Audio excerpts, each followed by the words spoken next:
bikin film itu kalau buat gue sekarang udah perjalanan spiritual. Syuting film setahun misalnya gitu, setahun lu cuma bikin film yang akhirnya sayang aja udah spend money, waktu gitu kan, kita nggak bisa ulang tuh kan. Gue waktu itu sering bikin film gue yang nggak terlalu bagus lah, jelek dan segala macam. Ya karena gue bikinnya karena duitnya doang. Mungkin secara spiritual pada waktu itu gue belum nyampe. Kan gue harus ditampar sama stroke dulu. Ketika stroke, bokap gue nggak dikasih hidup lagi, man. 45 hari koma selesai. Kok gue masih dikasih hidup, kenapa nih?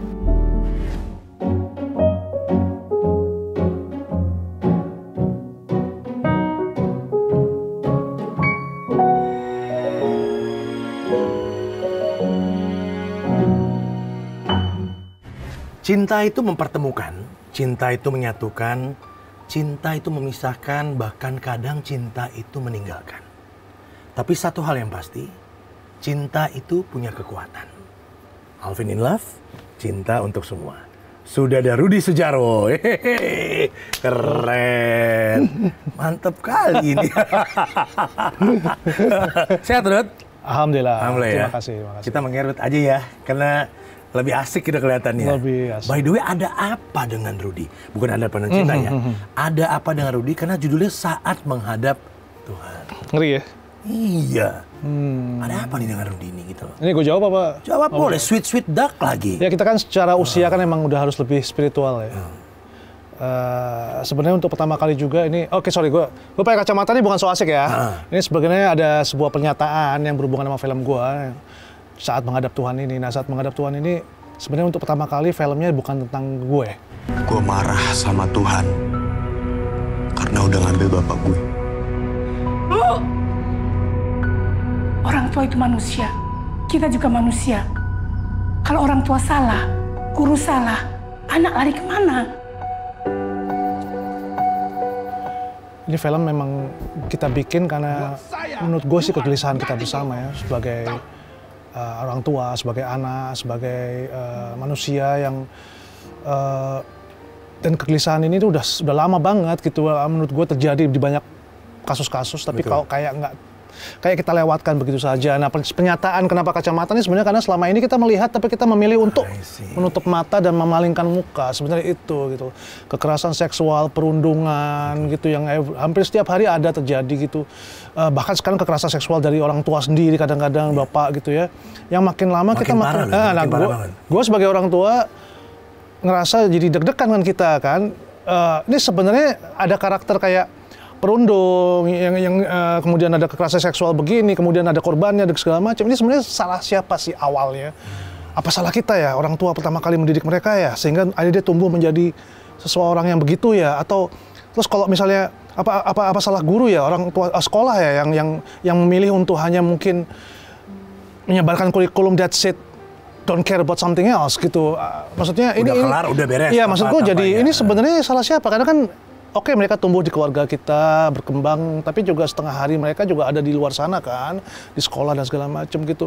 Ini film bukan semata-mata mencari pemecahan atau apa, tapi aku pengen share bareng aja gitu. Setiap orang kan pasti punya luka ya, dan menurut gue itu yang gue mau share di film Saat Menghadap Tuhan. Luka kita apa sih gitu, sehingga kita mungkin sebagai teman dan sebagai orang yang melihat dan merasakan berarti bisa memberikan peristiwa-peristiwa yang ada betul, yang terjadi. Lo betul. lihat itu, lo capture, dan kemudian coba kita mikir bareng yuk. Betul. Kenapa kita nggak ambil sikap gitu loh? Iya, karena setelah gue jadi orang tua kan jadi takut. Nanti anak kita di sana gimana nih? Iya. Banyak perundungan-perundungan terjadi yang akhirnya udah keburu telat meninggal. Ya kan? Karena cuma begitu.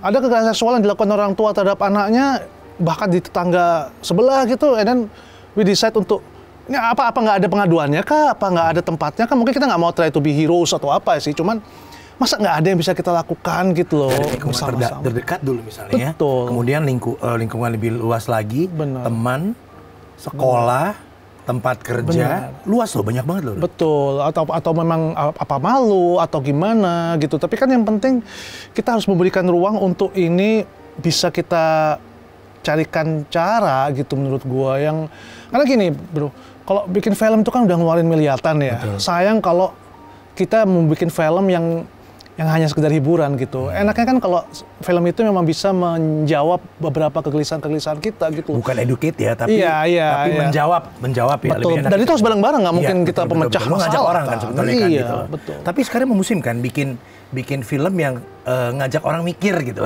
Betul. Ya lagi tren kan. Benar. Ya kan. Benar. Lu nonton nggak cuma nonton, tapi lu akan berekspor setelahnya gitu loh. Benar. Apa nih bertanya dalam diri sendiri. Benar.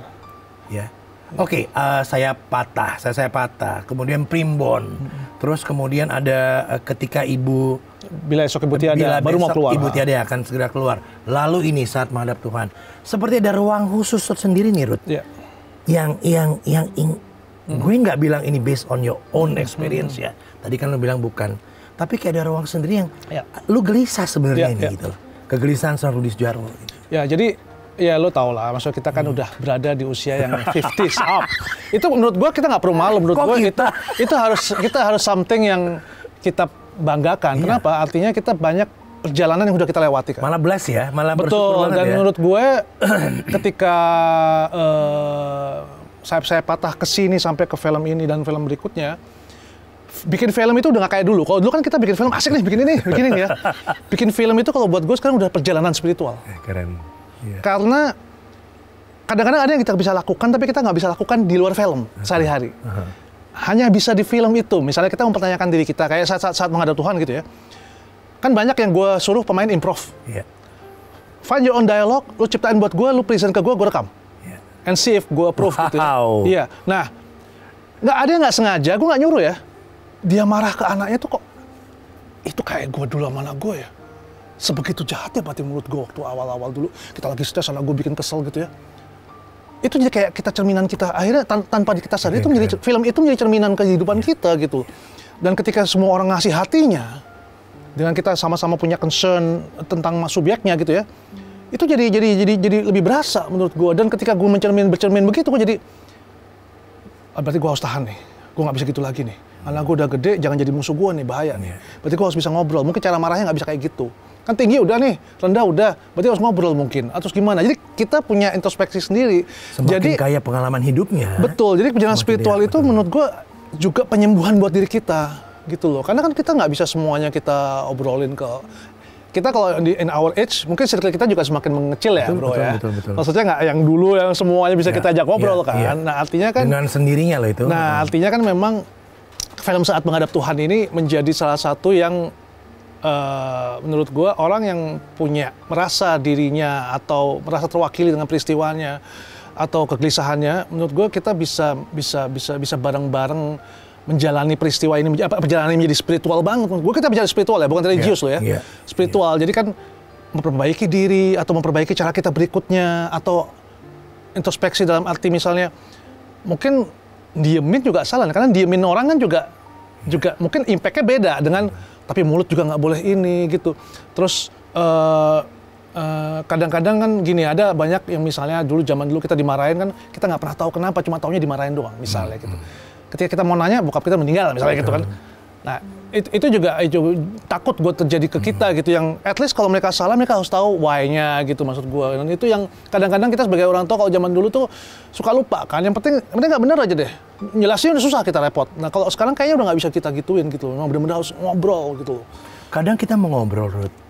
Orang terdekat kita mendengarkan. Seolah-olah mendengarkan. Seolah-olah ya. Ada kan? Ada kan? Banyak, iya kan? banyak. Ngomong gue dengerin. Tapi gue nggak masukin. Gue nggak ini. Jadi gue dengerin kesannya. Tapi gue nggak denger beneran. Nah ini nggak terobati kan? Betul. Luka yang kita mau share. Karena kalau kita share pada satu orang, lebih ringan kan ya? Yes. Makin banyak lagi lebih ringan. Orang yang kita percaya justru lebih ringan lagi. Benar. Tapi ada siapa nih yang bisa kita ini? Makanya maksud gue tuh keindahannya kita di titik hidup kita yang sekarang. Yeah. Karena semakin circle kita mengecil, semakin kita tahu siapa yang kita harus ngajak ngomong soalnya. Kalau waktu muda kan kita kan yang penting kelihatan nyaman, udah kita ngobrol ya. Tahu-tahu besok berantem sama dia kan gitu kan. Kalau sekarang kan kita udah kelihatan nih siapa-siapanya gitu. Menurut gue itu berkah. Memang kita harus bisa mengikhlaskan yang pergi gitu ya. Tapi yang stay with you menurut gue itu that's the real friend gitu, yang bahkan mungkin orangnya asing baru kenal gitu loh. Iya kan? Yang mereka memberikan reaksi-reaksi yang kadang-kadang kita kan malas tuh ketika ngobrol udah dijudge gitu kan. Lu sih gini, udah mati gue. Lu pernah jadi kita ngomong udah just doang, akhirnya dia nggak bisa keluar dengan. Terus dalam hati kecil gue kan kayak pernah jadi bapak 4 anak aja lu. Maksudnya kadang-kadang kan kita kalau dia nggak mengalami kan gampang aja ngomong, lu gini dong gitu. Ya coba gitu kan. Kadang-kadang kan nggak mudah gitu. Nah artinya memang kita butuh. Dan itu menurut gue sih Tuhan sudah menciptakan ya bahwa entar lu ketemu ini memang buat lo. Semestanya tuh udah ada kalau buat gue gitu loh. Jadi kita, dan itu gue percaya sejak saya patah ke sini. Kan sebelum saya patah kan gue sempat stroke sekali kan. Yeah. Nah stroke itu yang membuat gue sadar bahwa ketika gue dikasih kesempatan. Dan sempat vakum ya. Kesempatan, berarti kan gue dikasih kesempatan sama Tuhan untuk melakukan sesuatu di film. Orang gue dapetnya sama saya patah. Kamu nggak paham gimana rasanya jadi istri yang nggak pernah tahu suaminya kayak gimana di luar sana, aman atau enggak. Aku nggak tahu apa yang harus aku siapin buat kamu tuh selimut atau kayak kapan.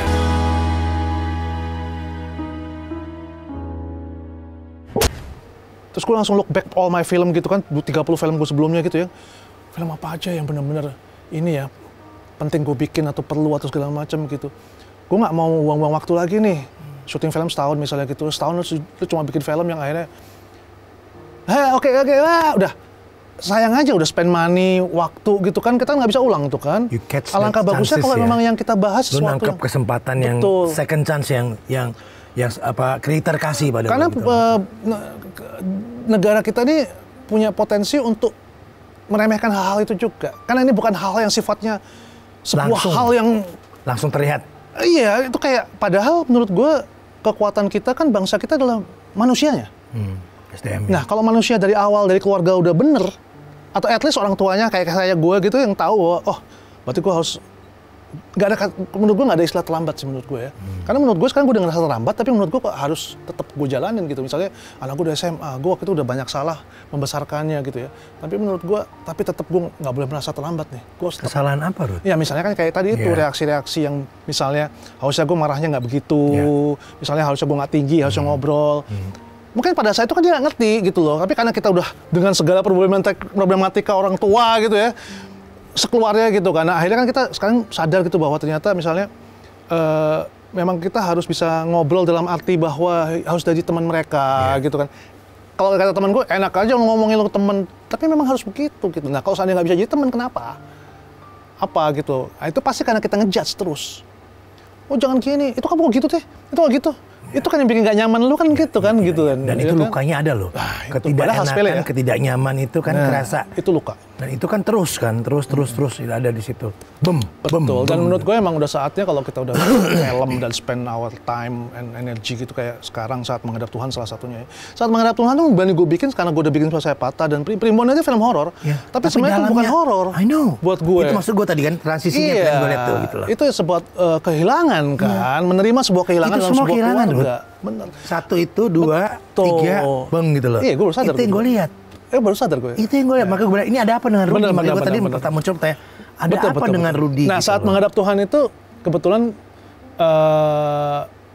gue baru menyadari bahwa memang ketika kita berjalan dalam hidup ini ya, sampai ke ujung kayak sekarang kita gitu, itu ada yang kita dapatkan dan ada yang kita hilangkan. Nah, sekarang masalahnya, lo kalau udah tahu kehilangan lo apa, berarti apa yang ada depan lu sekarang kan yang jangan sampai hilang kan. Itu aja sebenarnya sesimpel itu.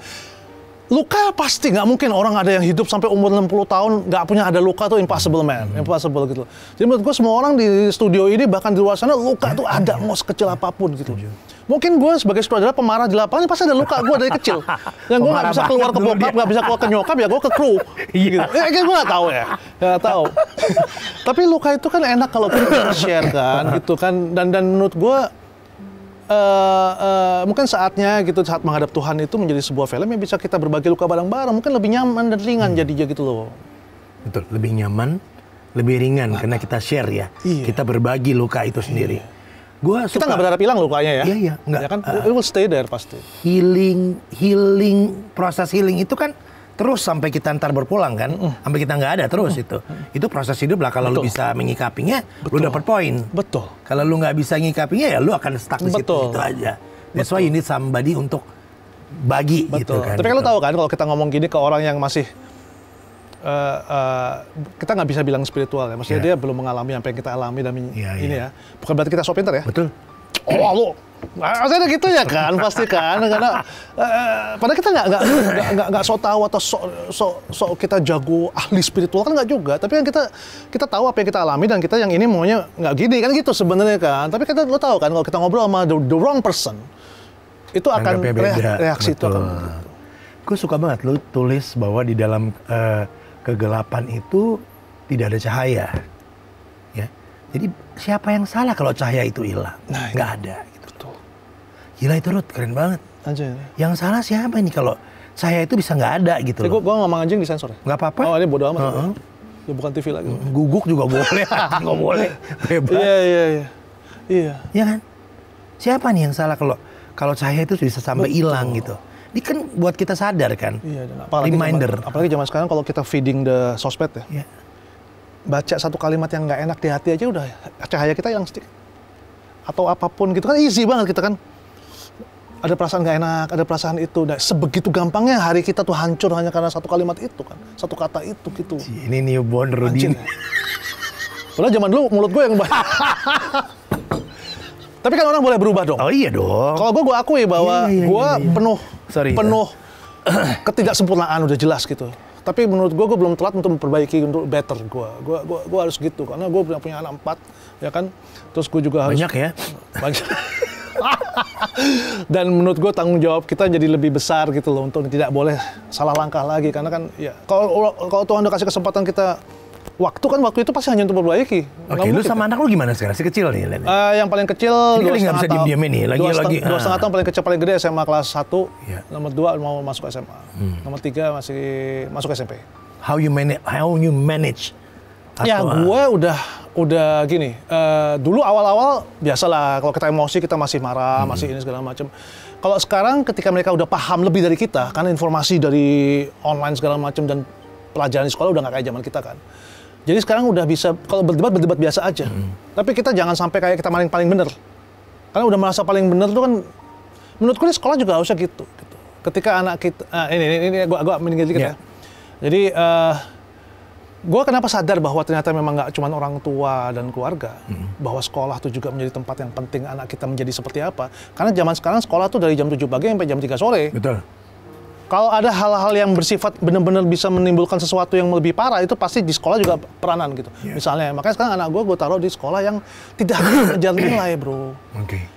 Atau cuma share kurikulum, yang penting lo beres gitu. Terus kalau misalnya ada salah langsung diusir dari kelas, disiplin yang menurut gue yang anak-anak ini kan juga nggak bisa digituin semua sekarang. Kita nggak bilang nggak penting ya, tapi kita lihat mana yang suits them ya. Betul, dan menurut gue sekarang kan setiap manusia diciptakan itu kan mereka punya masing-masing different ini kan, talent kan.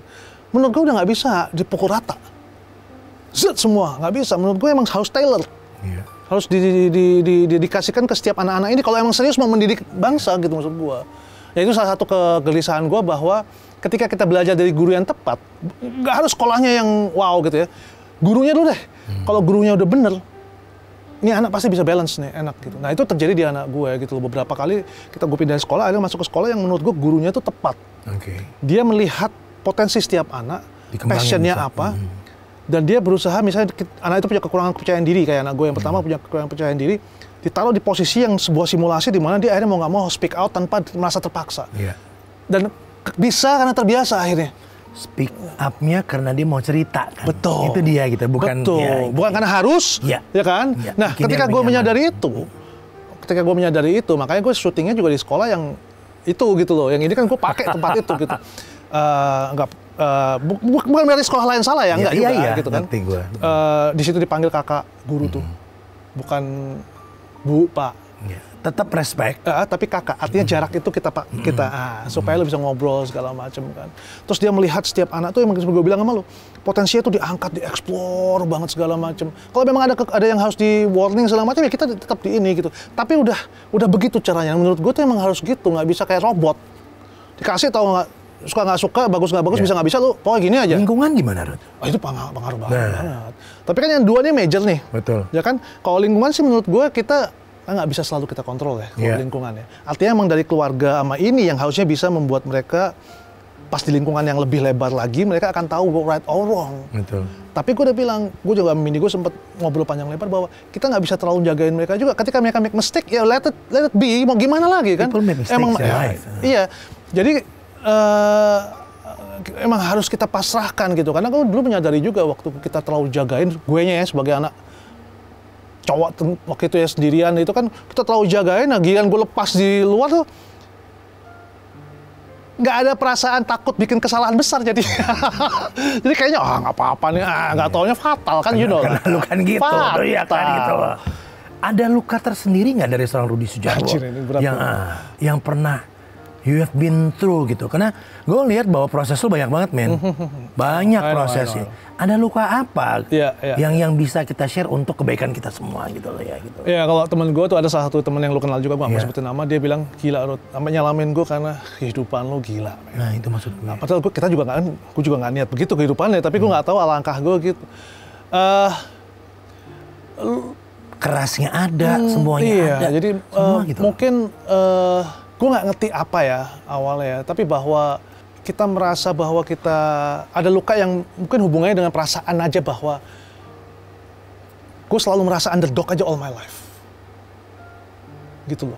Jadi kenapa gue selalu bisa melakukan sesuatu? Jadi lo perhatiin dari film gue yang pertama Bintang Jatuh dulu lah ya, tahun 2000 sampai itu pasti karena ada trigger orang neken gue dulu, nginjek gue dulu, baru gue mikirin untuk gue tunjukin ya. Tapi kan kita nggak bisa selalu begitu kan, bro. Nah, ketika ada perasaan meskipun itu ada plusnya juga ya. Nah, itu plusnya. Minusnya adalah semua orang gue anggap harus bisa ke ini gue ngototnya semuanya, speknya mereka tuh harus sama. Ketika nggak nyampe marah.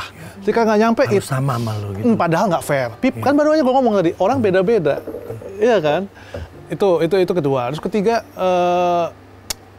gue belum bisa berdamai dengan ini loh. Problemnya orang-orang kan selalu begitu kan, di komen-komen yang di sosmed ya. Itu kenapa gini? Kita so easily commenting dan segala macam kan. Tapi sebenarnya kita belum berdamai bahwa mungkin secara spiritual pada waktu itu gue belum nyampe. Kan gue harus ditampar sama stroke dulu. Baru bahwa keikhlasan, kepasrahan. Kalau tulus gue udah tulus dari kecil, gue tahu tuh. Gue sama nyokap setipe tuh yang memang kita kalau tulus nih total. Nerima, tapi ketika dipatahin kita tuh agak berasa. Nerimo. Nah tapi kepasrahan, keikhlasan kayak gini, kepasrahan misalnya gini kan, waktu itu gue pernah dihajar masalah ekonomi juga ya zaman itu ya. Itu kita disuruh ikhlas sama pasrah bahwa kalau lo emang benar-benar percaya sama gue nih Tuhan misalnya, lo harus percaya gue kasih jalan keluar. Meskipun udah mendadak, udah tipis banget, nggak mungkin banget nitek gitu. Nah kalau lo udah nggak ada cara lain, kan lo mau nggak mau harus. Berarti emang dia ngajarin gue gitu, terus gue pasrah gue kan, emang ada jalan keluar jadinya. Coba kita tiba-tiba yang gerasak gerusuk terus gitu kan, itu meskipun nggak mudah. Terus abis itu juga, nah keikhlasan juga macam-macam, misalnya bahwa kita harus sadar juga bahwa orang lain punya kelebihan yang memang that's part of them. Kita mungkin perannya beda. Nah di situ gue nemuin bahwa ternyata kita memang hidup, kita nih di ruangan ini atau di dunia lain lah ya, diciptakan nggak mungkin, pekerjaannya mungkin sama. Peran lo di dunia beda. Kan nggak mungkin Tuhan menciptakan sama semua. Iya kan? Lo bisa 9 sampai jam 5 pulang sama ke kantor. Jadi kalau ditanya, peran lo apa? Ya gue mencari nafkah buat keluarga gue. Enggak, itu memang kodrat lo untuk cari duit buat keluarga. Peran lo beda pasti sebagai si A. Ngerti gak maksud gue? Ya kan jadi bukan, kalau orang kan menganggapnya kan mencari nafkah, ini. Bukan, itu kodratnya emang lo harus hidup kan. Tapi peran lo tuh misalnya kayak gue. Nah kalau gue udah nemuin peran gue adalah gue harus tetap di film, tetap bikin film, tapi kayaknya Tuhan pengen gue bikin film yang gitu. Makanya gue bilang gue berani horor tapi gitu loh. Jadi cahaya tadi kita bicara, arahnya tadi. Karena gue pernah mengambil keputusan dengan alasan yang salah. Misalnya gue waktu itu sering bikin film gue yang nggak terlalu bagus lah, jelek dan segala macam. Ya karena gue bikinnya karena duitnya doang. Itu nggak bisa bohong. Gue coba berapa kali ya. Kok gini film gue ya? Kok gini ya? Ya karena reasonnya cuma itu.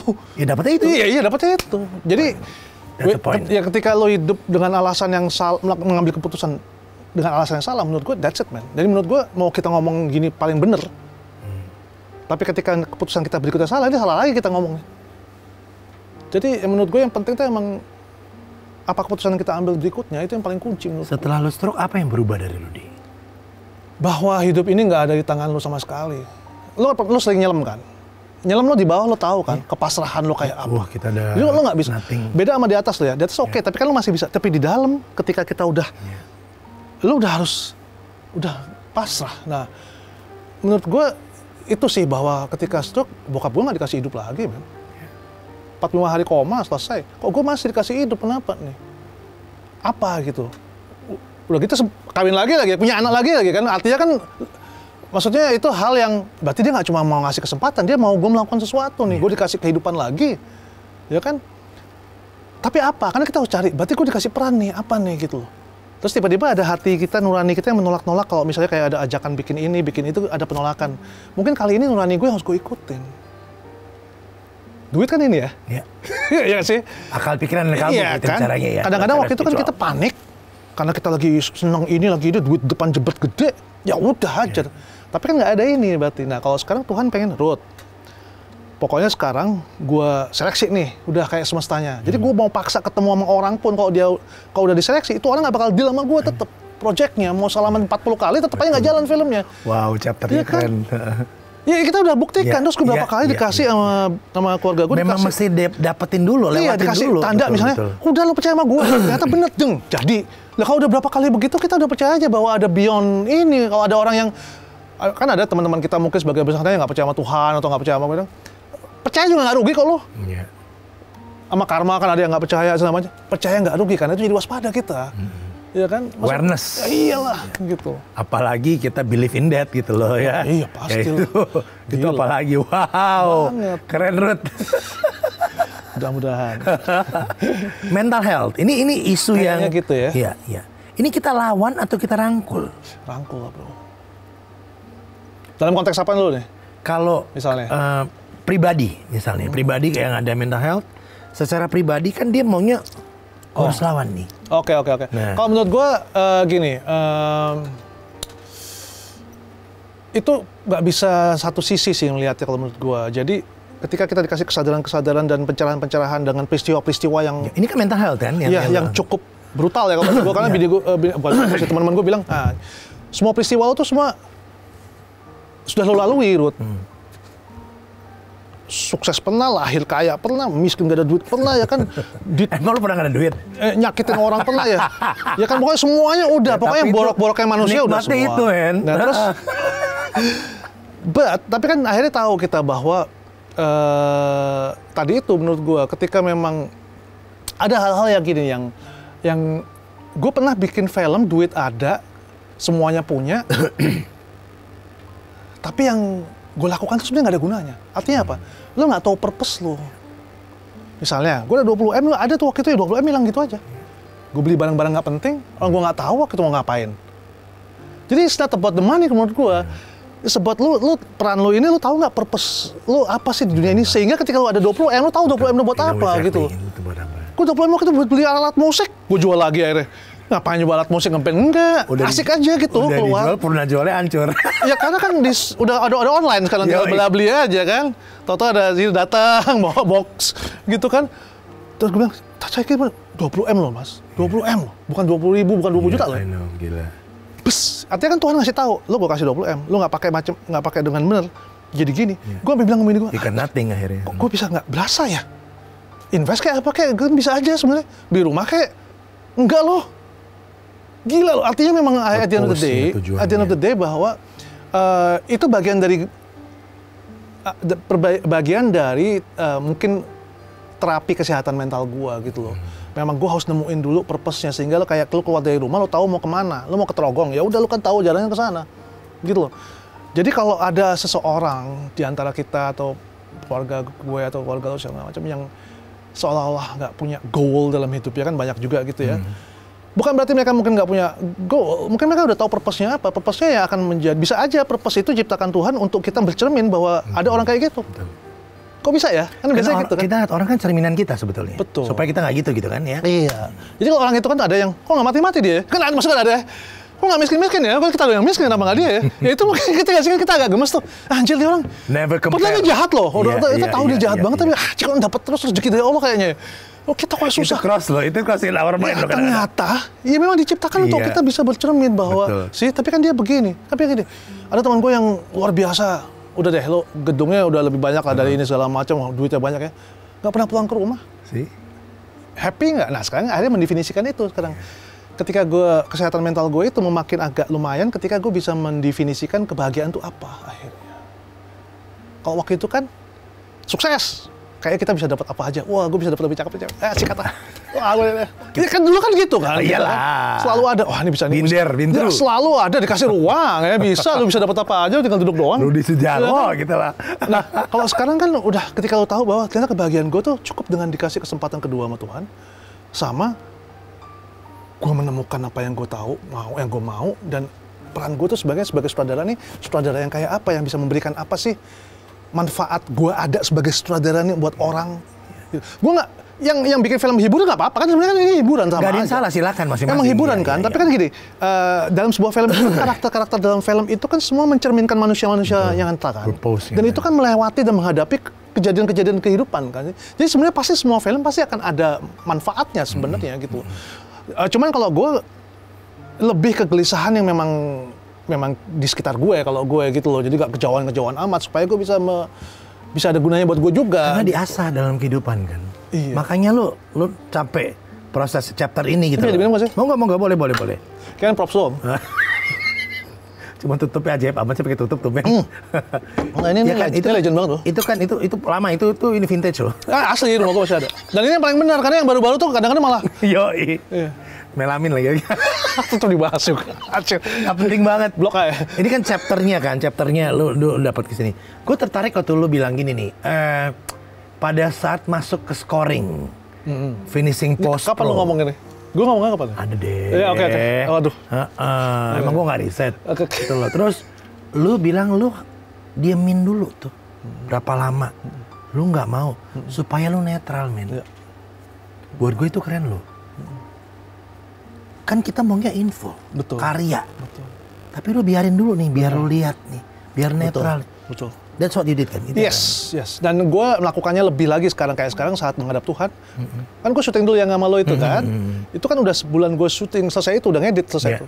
Gue balik lagi di meja editing segala macem. Gue udah completely different person kan. Gue udah bukan sutradara yang capek-capek syuting itu dengan judgement sutradara yang terlibat yang udah lelah deh kita waktu itu, dan gue bikin yang ini supaya ini. Jadi gue bisa lebih tega sama film gue paling nggak minimal, dan gue bisa merasakan sebagai penonton yang gini, kalau kita mau menyampaikan sesuatu, alangkah lo kan komunikasi kan, alangkah bagusnya kalau kita juga bisa tahu yang kita sampaikan nyampe apa enggak kan, that's the point kan. Jadi ketika gue ini udah final cut waktu itu, kalau gue ingat banget udah final cut, gue ini lagi rubah lagi deh. Kayak ada yang memang belum semuanya gue sodorin di situ, yang tadinya nggak penting, misalnya hubungan ibu sama anak gitu ya. Ibu anak udah diwakili sama scene ini cukup nih, tapi ternyata dia mijitin ibunya tuh penting. Itu nggak usah mendingan yang ini karena ada mijetnya. Ternyata itu lebih ada bahasa ada lain. Ternyata gitu, kayak gitu-gitu gue pikir kan dua hal yang sama, yang ini aja gue pakai kan gitu, gue pikir gitu. Jadi kayak gitu-gitu tuh kita lebih bisa pihak ketiga yang melihat kehidupan itu. Sama kayak kita melihat diri kita, kalau kita direkam kehidupan kita ngelihat sebagai pihak ketiga, kita menilainya jadi lebih, oh kok gue gitu ya, kok gini ya gitu. Itu rasa kan sebenarnya. Rasa. Feel itu rasanya. Betul. Dan lu menemukan bakat-bakat baru loh, Rud. Nah. Dari dulu kan terkenal, Rud. Iya. Menemukan orang-orang baru, bakat-bakat baru ya. Udah naik, sekarang menemukan pemusik brilian gitu lah ya. 144 skor durasi itu kan. Diisi sama ini orang satu ini, si Adam ini. Tahu aja lo? Tahu dong. Gua dari situ waktu lu bikin kan. Bukan. Oh iya, tapi itu udah gue potong jadi 120 sekarang. Iya. Iya. Itu gila gimana? Itu gila. Ya, Adam salah satu yang menurut gue ya kita temukan nggak sengaja itu sebenarnya itu. Ya. Dan ternyata ada kan. Nah itu loh, umur 23 tahun bro. Ada gitu loh. Maksud gue jadi bayangin kalau kita nggak kasih kesempatan kan. Dan itu kan lu belajar, lu menemukan lagi orang yang ternyata, benar. wah lu ada loh. Benar. 23 setengah umur. Nah gitu loh. Iya. Dan hampir dibilang nggak ada note sama sekali. Dan menurutku emang siapa gini, yang ngirim? Yang ngirim sopo? Ya pasti kan. Nah. Iya dong. Iya. Karena lu masuk ke chapter tadi kan. Udah masuk ke chapter lu ada message yang lu harus kerjakan. Betul. Di bidang lu bisa nih, core-nya lu. Dan sulit, kalau musik kan sulit ya. Itu taste banget ya. Untuk menemukan yang cocok orangnya oke. Musiknya mungkin style yang ini oke dia, tapi style yang kombinasi belum tentu. Dia picky juga kan gitu loh. Banget. Jadi memang ya itu berkah yang sangat luar biasa sih. Karena menurut gua kalau ini salah ngisinya juga bahaya. Karena gini, film itu kan kita membuat bagus macam-macam ya. Kalau gua tuh sekarang sejak banyak OTT dan segala macam, gue harus believable dulu tuh film. Kan banyak film internasional ya, negara ini, negara itu yang tadi kita nggak nonton jadi nonton. Menurut gue harus believe dulu kita. Nah untuk believe itulah makanya kenapa agak sulit gue waktu itu memakai pemain yang memang udah sering dipakai. Nggak selalu begini, gue akan pakai nanti kombinasi pasti. Tapi yang ini saat menghadap Tuhan, yang ini lebih sulit buat gue meyakinkan orang bahwa this is real. Karena misalnya dia udah di 100 judul. Image ya? Betul. Image orang bukan. Jadi gue agak sulit untuk nyetir ininya. Tapi kalau real people mungkin bisa nih. Oh, that's the reason. Banyak pertama itu fresh, reason, gitu. Orang-orang fresh ya. Kedua, metode gue yang baru ini kan metode yang cukup harus gue temukan karena memang supaya lebih praktis ya. Metode gue tuh apa sih? Jadi skrip itu yang kita bikin kita bongkar lagi. Kenapa? Karena skrip kita bikin kita belum tahu yang main siapa. Oh, loh iya dong. Oh iya. Kita kan belum tahu mana yang cocok, mana yang ini segala macam kan. Sehingga kan pada akhirnya kan itu hanya sekedar tulisan. Betul. Everything is good on paper gitu. Tapi ketika keluar dari mulut dia segala macam kan belum tentu. Tapi kan belum tentu salah dia juga kan. Siapa tahu emang soul-nya kan. Nah, soul-nya itu harus diisi menurut gue dengan sekarang gue konsepnya namanya simulasi bukan reading. Bongkar, coba lu keluarin lagi, coba lu ini lagi, coba gue lihat lagi depan mata gelar peristiwanya. Ibaratnya gelar peristiwa, kita gelarkan peristiwanya, dok, mainin, kita rekam, kita lihat works apa enggak segala macam. Nah, kadang-kadang magic mereka tuh di situ. Dan otomatis kan kita waktu itu ada istilah, lu meriset gak sih karakter lu? Nggak perlu meriset lagi karena simulasi ini membuat mereka kan masuk. Kayak mas nggak gini deh mas, ini gini mas. Jadi otomatis mereka dia kan ikut bereksplor sendiri juga. Betul. Dan jadi keluar tuh biasanya. Bener. Gitu. Jadi udah nggak perlu lagi yang si karakter A ini kalau ditanya sama orang atau wartawan segala macam udah nggak perlu yang kita kasih brief, because they the one that find it gitu in the process. Itu main case-nya lu banget mukanya. Ya gantengan dia lah bro.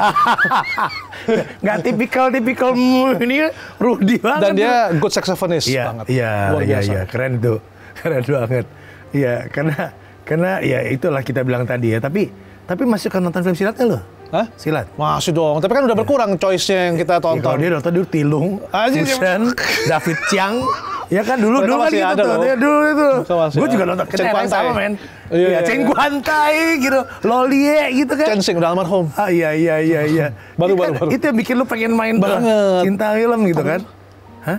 Dibilang gue ada dalam kehidupan lo. Gila ya. Gila, iya bener. Dan gue masih ngeliat Shaw Brothers punya inilah waktu itu. Wah itu keren banget dengan poni Fusen itu loh. Meng Fei. Feng Siyu. Yolo zaman gue banget. Yolo. Tapi nggak ada yang ngerti dong. Kagak. Google lah. Itu ada pasti gitu loh. Tapi itu kan keren mereka kan. We call it karakter ya. Itu yang nggak tergantikan.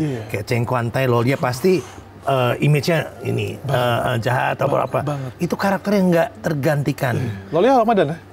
Iya kan? Iya. Chinese Medan. Benar yang pindah ke sana.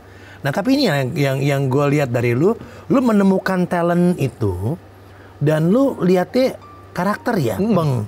Lu build karakter seperti anak lu tadi, lu kasih tempat di mana dia bisa kelihatan apa dia punya core-nya di mana gitu loh. Karena kita akan kalau kita hanya melihat kekurangannya. Kekurangan tuh betulinnya kan bertahun-tahun. Betul. Mungkin lah. Mendingan kita fokus ke kelebihan dia gitu loh. Jadi kita bisa shape the kelebihan dia. Kekurangan malah bertahun-tahun nggak nyampe. Udah keburu tua dia jadi pemain film. Jangan pernah lihat situnya dong. Iya, itu kalau bicara film ya. Iya. Menurut gua manusia juga begitu, menurut gua gitu loh. Ya kecuali tukang nyolong ya, itu nggak bisa selamatin loh gitu. So, message lu buat film Saat Menghadap Tuhan ini, berbagi luka ini sendiri gitu loh. Tanggal 6 Juni kalau nggak salah deket ya. 6 Juni. Wih cepet, ini sayang sama film gua dong. Gak. Sebenarnya premisnya tuh simple waktu itu kita pikir ya. Ketika anak remaja gitu ya, pernah mengalami peristiwa yang tragis, kemudian mengalami kekerasan seksual, dirundung. Sebenarnya itu mereka bisa lari kemana dan sebenarnya salah siapa itu. Itu aja yang kita mau jawab bareng. Supaya yuk bertanya pada diri kita sendiri yuk gitu loh. Kalau yang message yang lain menurut gue nggak terlalu, masing-masing punya masing-masing ya. Misalnya si A mewakili bahwa merasa begini-begini, mungkin setiap penonton akan merasakan hal yang berbeda ya. Tapi yang mainnya tuh itu, karena yang mau gue pertanyakan itu, ini mereka mau lari kemana tuh pertama, kedua, ini sebenarnya siapa, akar permasalahannya tuh siapa gitu loh. Kok bisa bapak gitu ke anaknya gitu segala macam, dan di artikel-artikel makin banyak loh. Dan kayaknya kayak hal yang, kita kasihan ya udah gitu doang. Nggak mau Ya emang mau lanjutin nggak lagi bisa ya. semua orang juga ini ya. Tapi kan kalau itu bukan bahaya nasional menurut gua. Atau dianggap memang bukan tugas dia kali gitu loh. Nah itu satu. Tapi menurut gua kan kalau memang itu bukan alarm nasional kan jadi susah. Maksudnya sampai kapan lagi kita nggak tahu gitu kan. Perundungan apalagi yang paling gampang lah. Yang selalu terjadi dan kita diemin dan memang masih aja budaya-budaya itu gitu Kan nggak mungkin orang rundung gitu aja kan. Pasti ada sesuatu penyebabnya kenapa bisa begitu gitu loh. Karena kalau sebagai orang tua gue deg-degannya gitu, nah gue ntar ini nggak ya? Karena sekolah itu katanya punya potensi, kan kita jadi takut-takut gitu kan, ini gurunya nggak. Makin besar, makin ini sekolahnya makin nggak kelihatan. Bahaya kan gitu kan. Betul. Jadi kan perasaan deg-degan itu kan sebenarnya nggak perlu ada kalau kita ke institusi pendidikan, harusnya dong. Ini kan masalah makin kompleks nih sekarang. Benar. Kompleks banget, yang masalah yang kekinian ya. Ini lu punya message apa lagi nih buat menghadapi ini gitu loh? Yang kompleks banget loh rutin ini. Salah satunya benar yang lo lakukan ini. Yang gitu paling loh. gampang menurut gue saat ini, meskipun itu butuh waktu ya, kita kalau punya luka ya kita bagi aja sih. Udah kita bagi aja, nggak usah malu segala macam menurut gue. Tapi ya jangan di sosmed juga, itu malah lo menjadi serangan. Maksud gue memang kita masing-masing harus punya, untuk menjadi kekuatan kita harus punya circle yang kita bentuk sendiri. Makin lama makin It's nice to besar. have someone to talk to. To Betul. share with and listen to us ya. Minimal meringankan. Artinya apa tuh gue juga bingung. Gue nggak tahu. Minimal meringankan. Makin ngobrol lagi kan ringan. Kan tahu kan kita perasaan bahwa habis ngobrol agak lega. Meskipun itu nggak hilang. Tapi kan Dia lega. mesti cari kawan bicara itu. Makanya kan dia bisa jadi ini loh. Berikutnya itu kan. Iya benar ya, karena memang menemukan orang yang tepat untuk kita ngobrol, entah curhat, ngobrol ataupun apa, biasanya akan bisa meringankan. Betul. Cuman memang teknologi yang ada di sekarang ini memang memancing manusia untuk sebagian besar lebih banyak berkomentar cepat dibanding mendengarkan. Itu bahaya. Ya kan? Ya. Langsung masuk, dilihat orang tahu banyak, happy dia. Iya, masa lo harus digampar dulu kayak gue stroke baru bisa dengerin. Kenapa sering digampar dulu? Maksud gue memang kita harus mulai dengerin menurut gue. Tapi bahayanya itu kan kalau sekarang Allah gitu doang itu kan pasti gitu-gitu kan cepet banget kan. Oke, jadi film Saat Mata Tuhan mulai tayang 6 Juni 2024. 2024. Jadi kalian-kalian yang punya luka-luka, mau boroknya kayak apa, nggak ada kata terlambat sih buat kita berbagi ya. Nanti mungkin kita kasih tahu caranya berbagi segala macam, nanti kita bisa inilah. Nonton kerja sama malu juga lah. Oh, nonton filmnya dulu aja. Ini khusus menalangin. Oke, udah dulu. Ruth, thank you banget. Wadah luka juga. Thank you so much. Jangan lupa like, subscribe, and share. Rudi Sejaro, Alvin Adam, sampai jumpa.